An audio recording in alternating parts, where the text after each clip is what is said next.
Испанияның суперкубогінде не болды емес, не болмады деу керек. Мұнда қақпашымен жарысқан шабуылшы, автогол, жойқын гол, Барселонаға жақтасты деген бапкердің назы және Гризманн мен жас таланттың рекордтары. Жалпы қызыққа толы екі матч. Әсіресе Реал Мадрид пен Атлетико Мадрид арасындағы ойын сойқан болды. Көргенде арман, көрмегенде арман. Уақыт созбай екі матчқа шолу жасап, қызық деген ақпараттармен бөлісе отырайық. Сіздермен бірге желі аяқтарына, және де оның жүргізушісі мен Беклан. Маған қолдау ретінде видеома лайк басып, арнама тіркеле кетіңіздер. Мен үшін ол өте маңызды.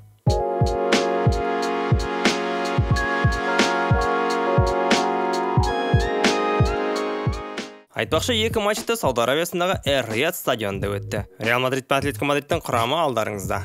Екі құрамда әдеттегідей мықты және қатты өзгеріске ұшырамаған. Матч басталды. 6-шы минутта Саульден добалған Лино Карвахалды бір тартып арғы бұрышқа әдемі шиіріп тебеді. Кепа сұмдық сейфпен қақпасын аман қалдырды. Бұрыштамаға кеткен допта Гризманн әуелетіп, ортаға тастағанын Эрмосо басымен соққылатып матчтың есебін ашты. Қорғаушылар бұл жерде ештеңе істей алмай қалды. Себебі Атлетико Мадридте бойша ойыншылар көп. Рюдигер, Начо, Менди де Марата, Савич секілді қауіпті ойыншыларды ұстағанымен бәрін жабуға үлгермейді. Байғұс Родриго қанша кедергі етсе де, Эрмосо оны байқап та үлгермеді.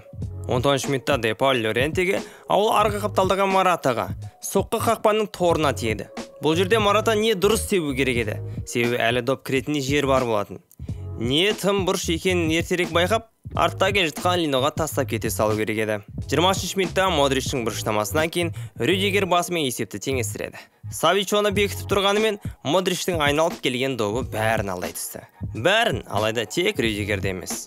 27 минутта Винисиус пен Родриго әдеттегідей ойынды өздеріне алып, бірнеше ойыншыдан сытылып өтіп, соққылары сәтсіз болды.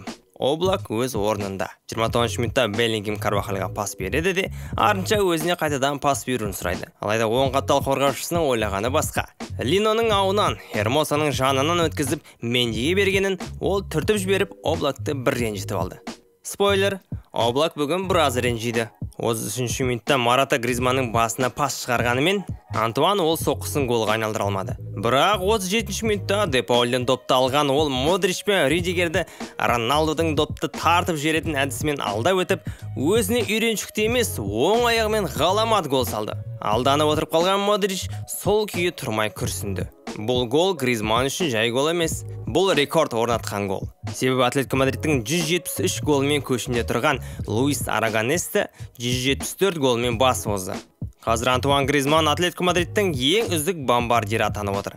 Мұнда Депортиво баспасы бойынша Гризманн дәл осы гол болған добын клубтағы әріптесіне беріп, клубтың мұражайына қоюға ниеттеніпті.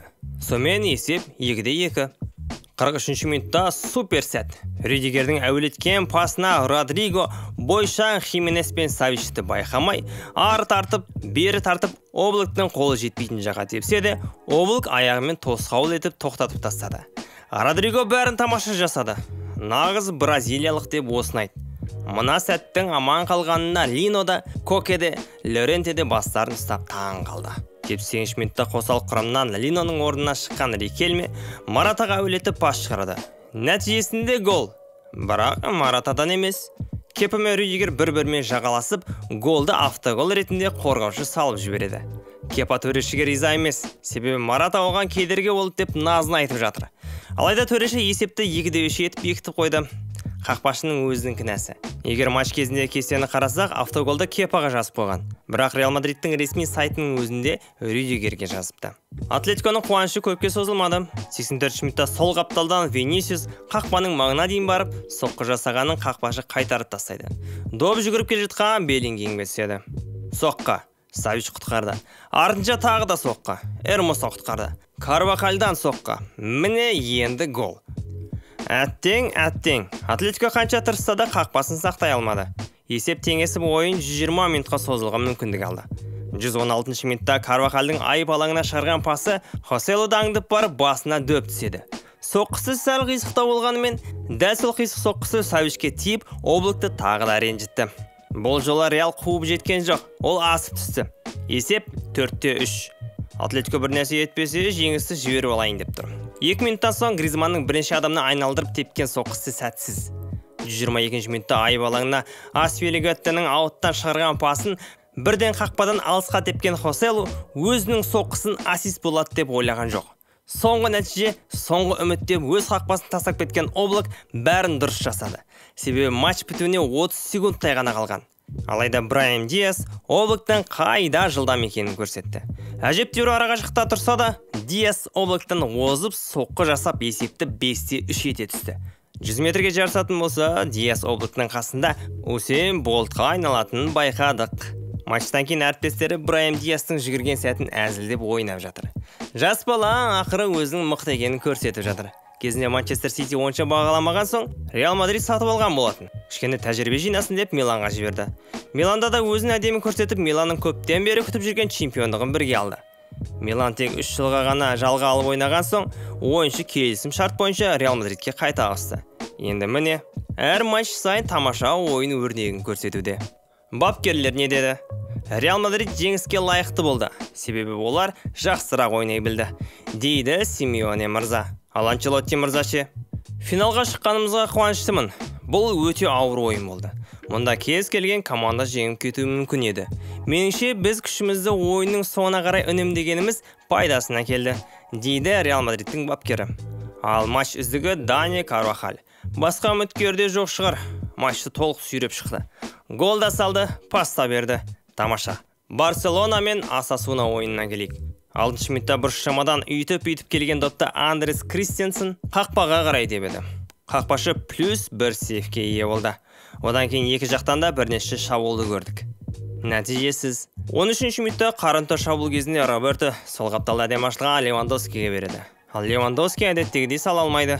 Осы маусымда оны ауыстырып қойғандай. Бұрын кімнің голға деген тәбеті мықты деген кезде осы Левандовски дейтін. Себебі шынымен де ыңғайсыз жердің өзін голға айналдыратын. Ал қазірше таза салатын кездің өзін қисық не қақпашыға тебеді. Барселона оны дәл осы гол салу үшін алды ғой. Өйткені Барсада сәт көп, гол аз болатын. Бірақ оның не бары, не жоғы білінбейді.